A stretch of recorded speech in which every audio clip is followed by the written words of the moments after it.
I'll gavel us in. I would like to welcome everyone to the February 24th, 2021 BAR Large virtual meeting. My name is John Robinson. The other board members present this afternoon are James Metters, Leon Scott, and board alternative Eddie Fava will be filling in this afternoon in the absence of Jay White and Luda Subchuk. City staff present today are Tori Parrish, Lawrence Courtney, and Linda Bennett. The order of the meeting will be as follows for those of you who are not familiar with it. There will be an introduction and overview of the project by city staff to the board and for the public. There will then be an application presentation with a 10-minute time limit unless extended by the chair, and any questions of the applicant by the board or staff. Any and all presenters should clearly state their name for the record. Persons affiliated with the project, such as owners, developers, designers, consultants, etc., should speak during this portion of the meeting rather than the public comment period. That's followed by the public comment period, which is a 10-minute time limit or equivalent as determined by the chair. The applicant does not respond to comments during this time period. Please clearly state your name for the record. This is followed by the city staff comments and recommendation. The applicant is then given a 5-minute period to respond or clarify to either or the public comment and city staff comments or recommendations. The board will then have a discussion among itself and vote. The applicant presentation and public comment period is at that time closed. The applicant may only clarify inaccurate information when recognized by the chair by raising the hand and waiting to be called upon. Otherwise, they only may speak if they are asked a question by a board member. I noted at the beginning of the meeting that no items for today's agenda have been withdrawn or deferred. This is a friendly reminder to please turn off all cell phones and other devices. This is also your friendly reminder that the Board of Architectural Review has limited review authority. You must limit your comments to architecture only. Comments related to zoning, such as parking, traffic, lot coverage, or livability concerns are not the purview of this board and therefore must not be voiced here.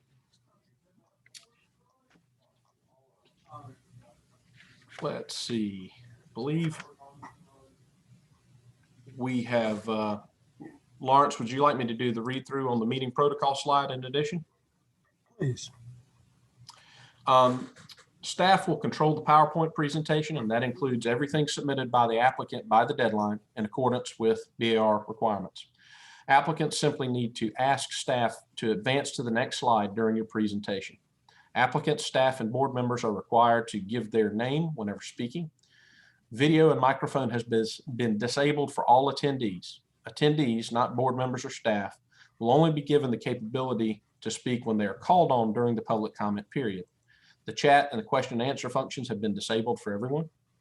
This is a reminder for the public comment period that the applicants, all team members, and the public have been required to register, indicate the project that they wish to comment on, and have supplied any documents in advance of the meeting. Just as in an in-person meeting, all applications heard today are part of a public meeting format. If you have registered, you will be heard during the public portion of the meeting, but you will need to state your name and address for the record. Those members of the public that have not registered will be called in order by project. That have registered will be called in order by project. Members of the public that speak are encouraged to remain in the meeting for the completion of the item that they have commented on. Staff will call on the registered members of the public to speak for each project. Unregistered members of the public who raise their hand will not be called. This is a reminder for members of the board that board members will be polled by the chair for comments and for their vote on a motion. Each member, when voting, should respond yay in favor or nay, not in favor. The chairman shall reread the motion verbatim, and the board member making the motion should correct the chairman if he has not reread the motion accurately.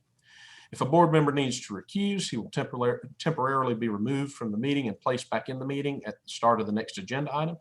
If the board needs to go into executive session, they will call into a separate conference line, and all video and audio Zoom will be temporarily turned off until they are ready to return to the regular meeting. Staff will issue meeting results, including staff comments and the board motions to the applicant following the meeting. Results will also be published on the city website at www.charleston-sc bar. For additional information, you may contact that website or send an email to bar@charleston-sc.gov. And this is a reminder that this is a public proceeding. It is being recorded. Okay, let's make absolutely sure that we are being recorded. We are absolutely being recorded. Okay, great. Thank you. Thank you very much. Ms. Parrish? Good afternoon. We have two agenda items. The first one is a follow-up to the mock-up panel that you reviewed 2 weeks ago. If you'll remember, you reviewed the west facade mock-up for 334 King Street, which is part of a larger development of 332, 334, 336 King, and 36 George Street. Today you're looking at design revisions to the west facade. This is in the Heights District 36 in the Old and Historic District. This is the site that you may remember is at King and George. The 334 portion is kind of the second parcel in, right where the hand is, right there. This is 332. This used to be Bob Ellis Shoes. This is the building on the corner when you're looking north on King. This is 334 before it was demolished. And this is 336 King Street. The project uses all three of those facades. And then the next picture is 36 George Street.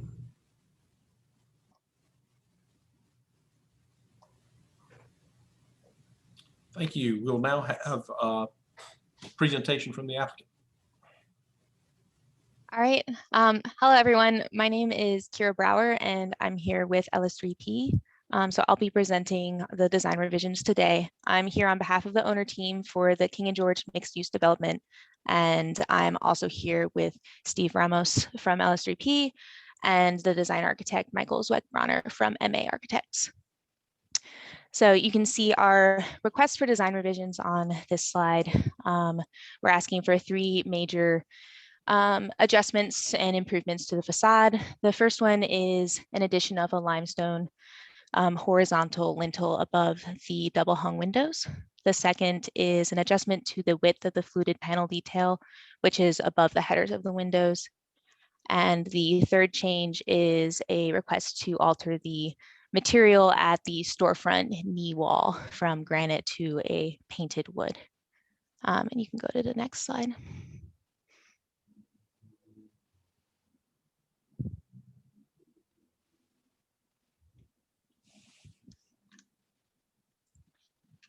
As you move, okay.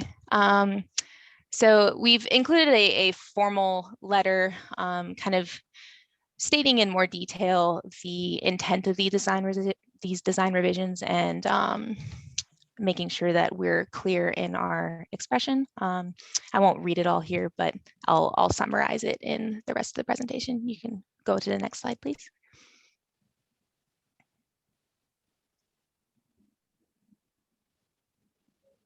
So here we have two renderings. The bottom rendering is the previous design of the west facade, and the top rendering shows our proposed design. So in a little more detail, you can see the addition of that horizontal limestone header above the double hung windows kind of is twofold. It helps to frame the window openings in the facade a little bit better. It gives them a little more definition. And the other intent of adding this detail was to better replicate how the wall would have been built historically with a masonry bearing wall. So we think that this is a little bit more appropriate. It also shortened the height of the fluted panels above the header, and we think this helps bring a little more lightness to the facade. The second change that you can see is that we've increased the width of the fluted panel. It now runs between each pilaster all the way across in that kind of recess behind. And we think that this helps to better define the slender vertical aspect of those pilasters and kind of improves the overall proportions on the facade. And the third change you can see is at the ground floor, the storefront. We've provided a little bit more detail to the paneling at the knee wall and at that pilaster in the center. And this was done in response to our review of the mock-up panel, where that granite sill, as you all had seen 2 weeks prior, it was a little bit foreign and it was a little too dark. And so we think that this change helps make the entire facade a little bit more cohesive. And you can go ahead to the next slide.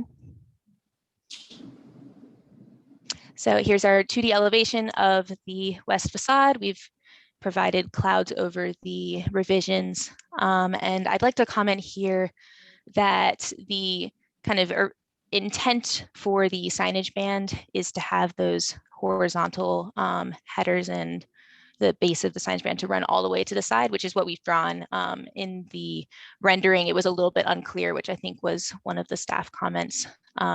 So just to clarify, that is correct. That's what we would like it to be. And I think you can go ahead to the next slide for some more detail. And this is exactly the enlarged storefront. So you can see the panel detail, the recessed panel at the center pilaster, as well as at the knee wall, as you're showing. The second staff comment was about possibly revising this pilaster in between the 2 storefronts to be limestone. And while we understand where this is coming from, we'd like to respectfully disagree with that comment and instead say that the storefront is intended to be distinctly different from the limestone facade, and we've intentionally set it back from this face so the 2 are not in the same plane. This pilaster on the ground floor and the limestone is a little bit offset, and so we would like to keep this how we have drawn it, and we think that the visual connection with the recessed panel and the slender pilaster above is enough to kind of tie the 2 together and relate them. And you can also see that the signage band has the vertical joint patterns, and we would like to adjust this so that the joints actually do align with the door and the storefront mullions. I think that that comment is well taken. And you can go ahead to the next slide. Or the next set. Okay, and then gets one before that. Yeah, okay.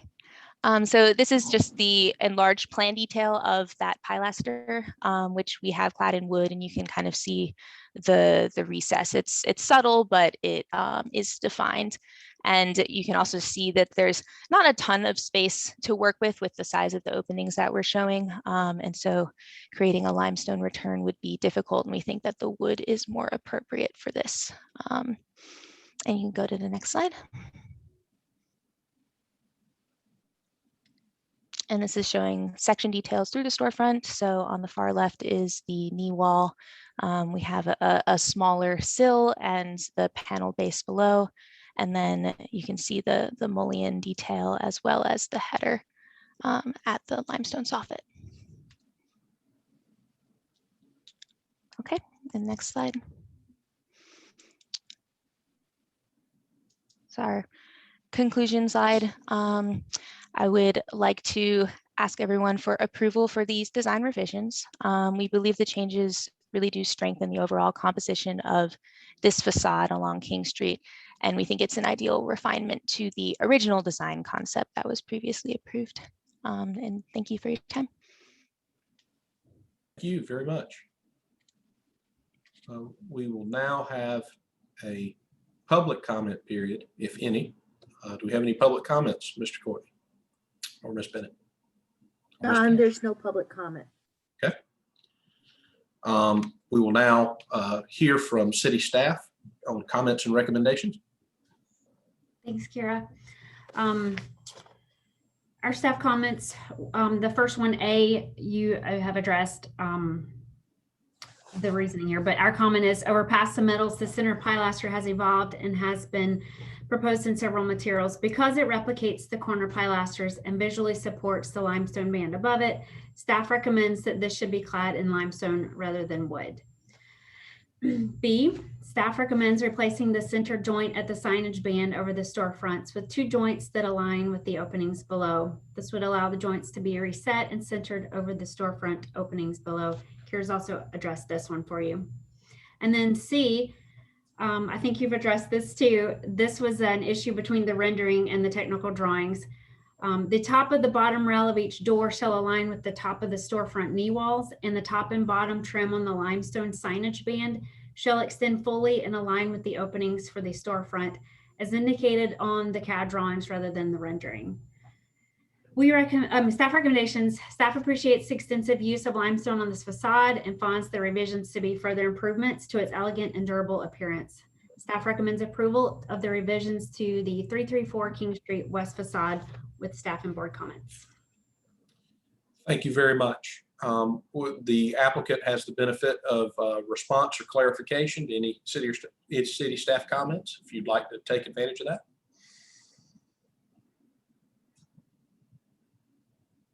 I don't believe that I have any clarifications needed. Okay, thank you. All right, we will now move to board discussion.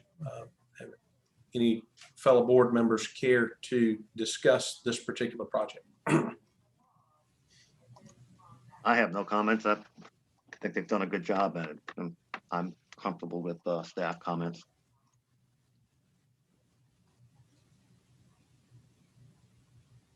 Anything else from any other member of the board before we move to a vote? Well, I'll make a motion if I'll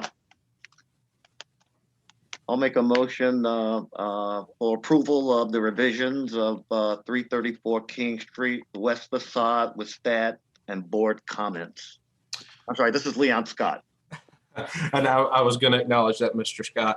Mr. Scott, I understand your motion to be to approve the revisions to the 332, 334, 336 King Street, West 334 King Street facade with staff recommendations. Is that correct? That's correct. All right. John, this is James. I'll second that. Thank you so much, Mr. Metters. All right. Having a motion and a second, I'll call the roll. Mr. Metters, how do you vote on this proposal? Yay in favor. Mr. Scott, on this proposal? Yay in favor? Mr. Fava? Yes, and if I may, just one quick comment, I apologize because I think my microphone was muted, but I just got it up, so I know we're in the middle of a motion. I think it's a huge improvement from what was there prior, and I had just revisited. The only question I would have was if at the return, I understand the return of the pilaster is still presently shown as wood, but the thickness on even the veneer portion that faces the street is so thin. It seems like if there was a way to do it on the side, it'd be awesome. So it just didn't look like it was skinned. So apologize for being out of turn here, but I couldn't get the microphone up and running. So that just happened, but essentially yay in favor with that comment that if that were at all possible, I think it would really stand out. Thank you. We'll allow a vote with the commentary there, but that's a yay in favor as proposed by Mr. Scott, as I understand it from you, Mr. Favor, correct? Yes, sir. Thank All you. right. And I vote Can I ask yay in for, favor as well. Can I ask for a clarification? Yes. And I'm sorry if I just missed it, but the clarification would be in regards to the staff comment number 1 about the center pilaster, of which the staff preferred for it to be limestone. The applicants, as the applicants, we would prefer it to be wood. And I just wanted to make sure, I don't know if the board addressed that. It is my understanding, and I can have Mr. Scott correct me in my it was that his motion was to accept the staff recommendation that it should be clad in limestone. Mr. Scott, was that your intent? That is correct. Okay. Mr. Ramos, does that address your question? It does. Okay, thank you. So the BRL on this project has voted unanimously to approve the revisions with staff recommendations.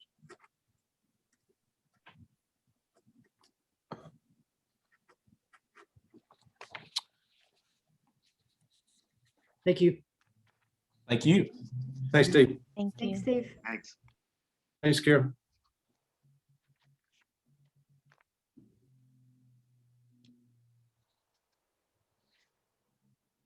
You ready? Yes, Ms. Parrish, if you want to lead us in. Sure. Agenda item number 2 is 30 Ray Street. This is the request for approval of a mock-up panel. Category 2 building, West Side neighborhood, height district 2.5 in the landmark overlay category. Okay, thank you very much. We will now have application presentation by the applicant, if you'd identify yourself. Okay, I don't know. Can anybody hear me? This is Eddie Bello. Yes, Mr. Bello, we can hear you loud and clear and see you All as right. well. Hi, I'm Eddie Bello with Bello Garris Architects, and I will keep my presentation brief because it's just a sample panel. But just to remind everyone about this project, you can see on the site plan, this is directly adjacent to the Greek Orthodox Church there on Ray Street. And so we've got a facility you can see there to the left, that's to the west. Thanks, whoever that is. That might be you, Lawrence. That's a new facility that's administration, classrooms, and a social hall and a large kitchen. So anyway, so the sample panel, I guess everyone's been out there. If you can flip to that next one, please. Okay. And just again, to remind everyone, and I know Mr. Fava, I don't think he was around when we brought this through, but the intent of the new design was to be distinct, but complement the Category 2 church. And so the materials, we have the materials reflect that. It's a very contemporary approach, very clean. And so these details that y'all went out there and saw, we're trying to reflect that intent. So I'll let that be the end of my presentation and hopefully can answer any questions. We also have the contractor on the line as well to help answer questions. Thank you, Mr. Bello. I'm just doing this for the record, but do we have any public comment on this presentation? No, John, no public comment at this time. Thank you. We will now move to city staff comments and recommendations. All righty. First of all, I think you summed it up well with clean and contemporary, and that really speaks to the detailing a lot. So I'm glad you're both on the call. So some of this is things we just need to get confirmed for the board. And so I'm going to start reading, and I don't know if it makes sense for me to read through it or to pause, but I'm just going to start going. Staff comment A, staff recommends that the dental or corbelline gesture be reconsidered. The recess of this detail appears to be shallow, and it may be adversely affected visually by the contrasting mortar joints at the inside corners. Regarding the mortar color, staff recommends darkening it a bit to make the facade more monochromatic like the renderings and more differentiated from the historic church. All flashing is to be kept consistently uniform. I'm sorry, I jumped a line. All flashing is to be minimized and painted to match the adjacent exterior material. Joints are to be kept consistently uniform. Some head and bed joints are excessively wide. Control joint and sealant colors need to match the generalized brick mortar blended color, the color you see when you step back from the wall 15 to 20 feet and squint your eyes, inconspicuous. For clarification, applicant should confirm if all flashing conditions are present on the mock-up panel. For clarification, it is understood that the applicant's intention regarding the pre-function projected roofs is that they are cantilevered with no visible hangers as shown in the mock-up. For clarification, applicant should express their intention to let the wood siding maintain its present finish or to weather out to gray. The details frequently do not agree with what is shown on the mock-up. This begs the question of whether the mock-up was simply built incorrectly or whether the details were restudied during the mock-up construction. Other observations of the mock-up panel include the following. Sealant between the wood and brick at the masonry opening for the window is black, which does not coordinate or match the color of the wood, brick, or mortar. Adjust the color of the sealant to match the adjacent primary building material, generalized blended color, not the window or door frames as noted in the final review by staff, comments, and mock-up comments. The wood shiplap siding in the masonry opening for the window is sized so that a joint of the siding aligns with the window head of the drawings, on the drawings. On the mock-up, this alignment does not exist and a window surround is in place. Please confirm intention. Is this a result of window size availability for the mock-up only? We suggest a restudy and coordination. The trim or flashing around the window in the masonry opening is irregular and inconsistent. This detail is shown as more consistently uniform on the drawings. The projected cantilever roof jogs around the masonry wall edge on the mock-up panel. This is not in the drawings and it's not apparently the intent of the design. Metal detailing at top of the sloped wood and window systems does not match similar detailing elsewhere. No control joint is shown on the mock-up panel. For prior comment, the sealant color would be the generalized brick mortar blended color as noted in the staff review and mock-up comments.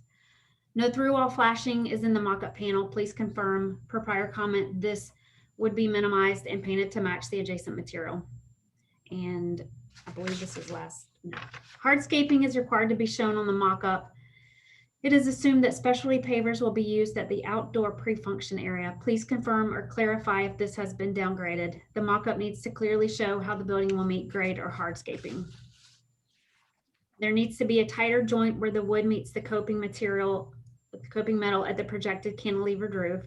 Staff recommends a tight vertical hemmed edge brought down below the wood as a drip edge with preformed corners and a tighter joint between wood and metal as shown elsewhere.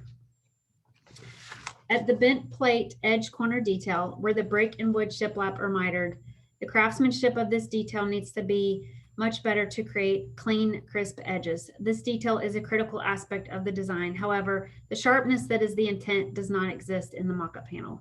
The brick, wood shiplap siding, and metal edge do not meet tightly. The bent plate edge needs to be painted black prior to other work. Alternatively, this detail needs to be restudied. And just as a comment, when we were there, one side was unpainted and one side was painted black after install. At the bottom of the sloping panel of wood shiplap, a reglet or trim piece creating a reveal appears to be used. This should match the similar detail shown elsewhere with a tight joint. Generally, the metal portions of the mock-up need to be handled in a much better manner in terms of workmanship with tighter and cleaner joints. No exposed fasteners are to be used. At the top of the sloping panel of wood shiplap, there is a gap between the shiplap and the bent plate. This should be tighter as is shown elsewhere. At the masonry opening for the window, the brick is lipped around the lintel angle and painted the darkest color of brick with the mortar joint between. However, the contrasting elements cause the brick to appear as if it is veneer or thin brick. The underside of this lintel and mortar is to be painted the generalized brick mortar blended color as noted in staff review and mock-up comments. There's an odd flashing or sealant condition at the bottom of the wood siding as it dies into the precast panel at the bottom. This needs to be cleaned up with the flashing minimized. While the wood miter joints at the projected roof canopy are not bad, they do not align with the outside corner of the coping. The cedar wood siding used should be relatively even in color, range, and tone. Okay, I'm glad there's a lot of this we can talk about, but staff recommends a strong deferral, if not denial, and reconstruction with staff and board comments. If the board is generally amenable to the masonry work, staff recommends the reconstruction of all non-masonry parts below the dental work if that is to be restudied. Thank you very much, Ms. Parrish. We will now allow the applicant to respond to clarify in response to any city and staff comments or recommendations. Okay, well, I am going to go down point by point. No, just kidding. That is the most comments I've ever had in all of my years. So, but I'm not complaining. I think in general, as a general response, the majority of those comments we completely agree with in terms of quality, omission, flashing, the things that don't match the drawings, those types of things. So no comment there. I do want to comment on two things, really the first two, about the dental or corbeline detail. During the design review process with the BAR, we were asked to bring some detailing from the church building into the new design. And so the intention was to have a fairly subtle detail that if you look at the existing building, which is from the 1930s, it's not that old, but it has a very, as you would imagine, a very traditional corbel detail, a lot of brick detailing on it. And so with our approach was to take that BAR comment and reflect that in the building in a more subtle way. So maybe it's too subtle, but again, that was a direct response to the board during the design review. And I think at this stage we could consider it, but I'd rather just kind of keep what we already have approved. But, you know, it depends on what y'all say. The second thing that I do feel very strongly about is the mortar color.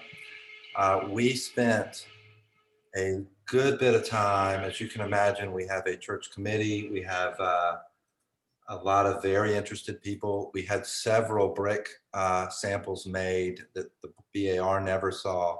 We studied many, many options for the mortar, and we really like the mortar. We feel like, I don't know that the intention was ever for the building to be completely monochromatic.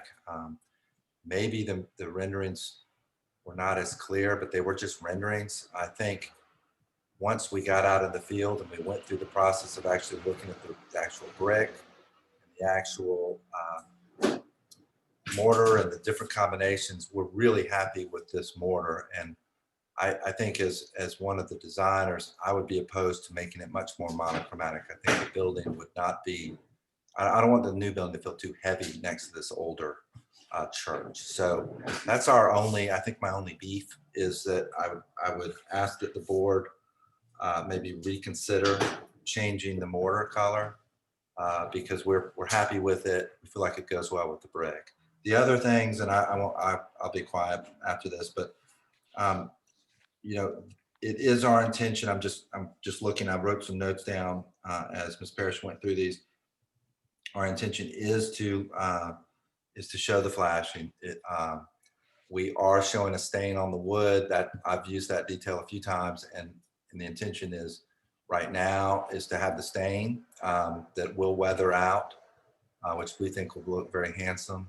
But you know, there's nothing I wouldn't think to prevent the church if they wanted to restain it once in a while. And then the other things I think are all comments that, you know, either something was omitted or some sort of quality issue. And we agree with those. We've been working with the contractor to help to try and resolve those as much as we can. So that, anyway, I'll be quiet now. But again, my big thing is if we need to rebuild the sample panel, that's fine, but we would ask that we can maybe get at least some discussion on that mortar color so that we can at least keep moving maybe with that, because I think we're all happy with the brick. All right, so that was it for me. And thank you. I'll listen to your comments. Eddie? Yes. Thank you, Eddie Fava. And I was on site yesterday looking at that, as you can tell in that photo where I look really old. But I was like, who's that? And I realized it was me. Yeah, I thought that was me. Yeah, good Lord. Okay. Whoa, we got to Photoshop this. Okay, that's a good one. That's a good one. But Lawrence, if I could go back to one that shows the whole the church behind it. There you go. Or yeah. And respectfully to staff and looking at it, and I know it was discussed a little bit when we were on site. I don't have a problem with Mr. Bellows' request, looking at how it relates to the building and considering if it were more monotone, it might in fact read more heavy. So just personally from the mortar color, I'm okay with that. I did have a question with regard to the stain or the finish on the wood for the applicant. Is that like a clear finish, Mr. Bello, or is that similar to I'm thinking of the wood on your bank building on Yeah. Meeting Street? Yeah, it's supposed to be the exact same spec that we used at 174 Meeting. And yeah, I need to confirm that, but when we've been out there, you can hold one piece of wood without the stain, and when you compare it to the piece of wood with the stain, you can tell the difference. Right. But it does not seem to be as rich as what we used at 174. So I need to verify that. I was just Yes, thinking sir. of that because it's supposed to be the same exact color. Right, because I would say that that was handsome, and I think that's a great approach. With regard to the other comments and just observances, it's clear that the design is for a certain crispness and sharpness, where all these corners and points converge, which would be beautiful. It just didn't pulled off at all in the sample panel, and I think that's a disservice a bit to the design, and really needs to be addressed. But I don't know if it can be properly with the current mock-up. So I guess that's the question. And I don't know if you have a detailed, Lawrence, of the corner where the knife edge, and I don't know if people can see me in that, but I mean, it's clear that it's, I mean, the brick's not going to fill in the gap. It's already cut.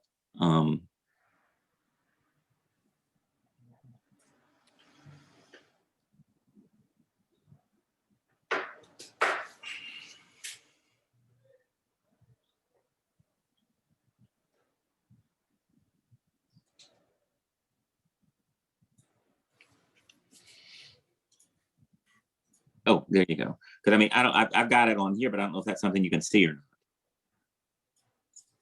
not. But I just don't know how you repair that, short of, because it's not going to be filled with caulk or sealant. But the design intent, of course, that it's crisp, and it varies from top to bottom at the width, and it doesn't meet that the steel piece in the center evenly at all. So that's very unfortunate, because I think it does a disservice to the design and the intent of where that's supposed to be headed. The other question I had was I just wasn't sure if the header is exposed steel and painted, and at least from what I could see on the drawing, I believe that's supposed to have been brick, or is that correct? And that may be a question for the applicant as well. And it's more the header, like,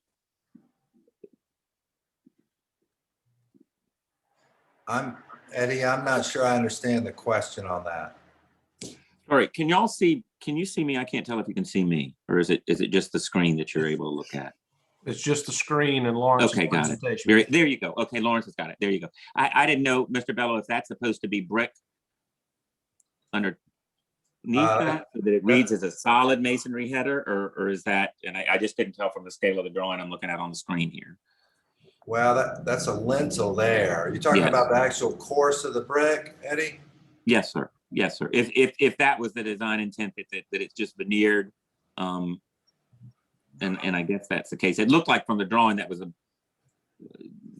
supposed to read as a brick, and I didn't know how that was going to happen. But anyway, that was the question. I need to confirm that. Honestly, I can't remember but you should see more of the brick there. I'm not sure why we're seeing more of that mortar right there. Yes, sir. This is Robert with THS Constructors. There's a painted lintel under that opening, and that edge brick detail it has a cut on the bottom, so there's roughly a 1/4 inch reveal that lips over the front of the lintel.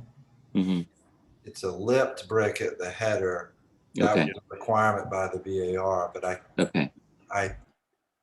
what I'm seeing there, I can't remember if that's actually how we drew that joint or not. Understood. And then I'll let other board members weigh in. I apologize. The only other thing that I say, yeah, that crisp detail has just not been pulled off. So, I mean, I think for approval of a sample panel would have to be done correctly to match the design intent. And similarly, the flashing and brake metal all around the roof line are really kind of ragged, for lack of a better word. And I'm sure they can be done better, and it may have been because it was in a hurry, but it's very visible when you're on site, and certainly not something that you'd want on a building of this caliber. So, thank you. Mr. Chairman, Yes, sir. this is James. I visited the site also, and many of the items that Tori has put forward, I saw. But specifically for me, the exposed metal edges to the metal flashing in several areas where they had been cut. Gaps between the angled cedar at the top of the windows and the brick. I still don't quite understand, given the current application, when the water is coming down the surface of the brick, how you aren't going to get wick back in those areas for water to seep into the wall cavity. Very inconsistent cuts where the cedar intersects with the galvanized termination strip in the brick. And when I was there, the galvanized termination strip had not been painted, but it had rust on it. So, those are just tough things, in our environment. When if they don't get painted right away, it's just hard.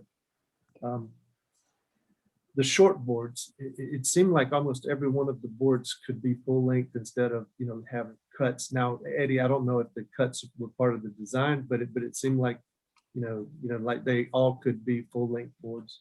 Yes. The significant gaps between the dissimilar materials, just appear to be large, and even using baccarat and caulking in some areas, it may be too big. And I believe I believe that the mock-up should be denied, as it does not reflect what you want it to look like, and it's certainly not going to reflect the way that the finished product should or will be presented. And in terms of Tori, the comment about could the brick be saved, just like Eddie, brought up the corbels, that the board had some mentions about the corbels, and that's one of the reasons that he included it in the design, the finished design. I don't think it is in the best interest of the board to say that you can keep the brick or not keep the brick, because then we've suggested you could keep the brick.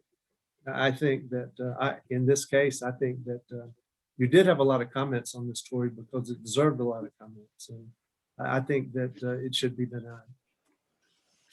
Thank you, Mr. Metters.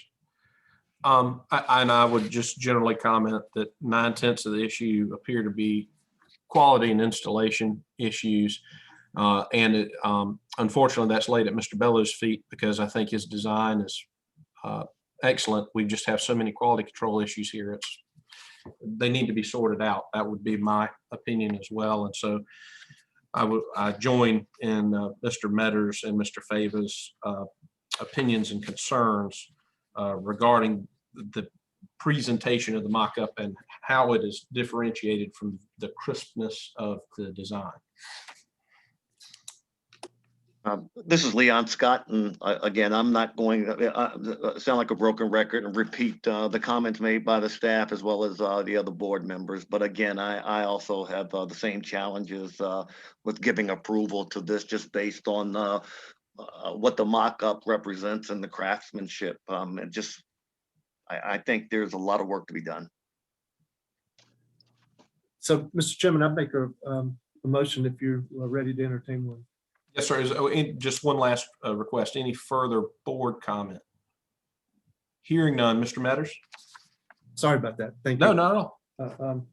So before I make this motion, because I value both what Eddie says as well as the other Eddie and also Tori. So, we've had conversations about the mortar color and the corbels, and those are both in the suggestions of things to be looked at. So my motion is going to say those two items, and frankly, I can't read it on my phone what numbers they are, but it would include that those two items be looked at, but it's not suggesting a change be made, but it's suggesting that they be looked at. With that in mind, I would make a motion to deny the mock-up panel as presented for 30 Race Street, incorporating the comments by the city staff and board members. Mr. Metters, I've heard your motion to be to deny approval of the mock-up panel, and in that denial to include the comments of staff regarding the mock-up panel. Is that correct? Yes, sir. Is there a second from the board to that motion? This is Leon Scott. I will second. Second from Mr. Scott. All right, I'll call the roll. Mr. Metters, how do you vote on this motion? Yay in favor. Mr. Scott, Yay in favor. Mr. Fava, Yay in favor. and I myself vote yay in favor. So that's two unanimous opinions this evening. Want to thank the applicant for their work on this project and trying to move this forward. All right, thanks, everybody. Thank Thank you, you. Eddie. Thank you. Thanks, Sean. Thanks, everybody. Thank you. Mr. Courtney? Or Ms. Parrish? Was a great first at bat, Mr. Robinson. Indeed. Do it without the wonderful assistance of our full-time staff who worked so hard to get this done and timely. And I was just making sure you didn't miss me earlier, Lawrence. I'm not an impatient person, so I know you probably